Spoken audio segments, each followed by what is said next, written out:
അഫ്ഗാനിസ്ഥാൻ പാകിസ്ഥാൻ സംഘർഷം താൽക്കാലിക വെടിനിർത്തലോടുകൂടി തന്നെ അവസാനിച്ചപ്പോൾ തന്നെ ശേഷിക്കുന്ന പാക് പട്ടാളം അവിടെ നിന്നും ജീവനും കൊണ്ട് ഓടി രക്ഷപ്പെട്ട് സ്വയരക്ഷയ്ക്കായി ഇപ്പോൾ മാളത്തിൽ ഒളിച്ചിരിക്കുകയാണ്. താലിബാൻ പുറത്തുവിട്ട ഒരു ചിത്രത്തിൽ പാകിസ്ഥാൻ സൈന്യത്തിന്റെ പാന്റ് അവർ എടുത്തുകൊണ്ട് അവരുടെ വിജയം സൂചിപ്പിക്കുന്നതായി ഒരു വടിയിൽ കുത്തി നിർത്തിയിരിക്കുന്ന ചിത്രമാകട്ടെ ഇപ്പോൾ പുറത്തു വന്നിരിക്കുകയാണ്.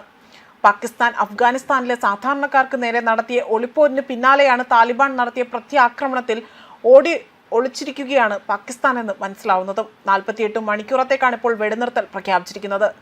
സ്പിൻ വോൾഡാക്കിലെ അതിർത്തി ഔട്ട് പോസ്റ്റുകൾ താലിബാൻ പ്രത്യാക്രമണത്തിൽ പിടിച്ചെടുക്കുകയായിരുന്നു. ഇതിന് പിന്നാലെ തന്നെ അതിർത്തി പോസ്റ്റുകൾ ഉപേക്ഷിച്ചുകൊണ്ട് പാക് സൈനികർ ഒളിക്കുകയാണ് പിന്നീടുണ്ടായത്. ഇവരുടെ വസ്ത്രങ്ങളാണ് ഇപ്പോൾ വിജയ പതാകയായി തന്നെ താലിബാൻ പ്രദർശിപ്പിച്ചിരിക്കുന്നതും.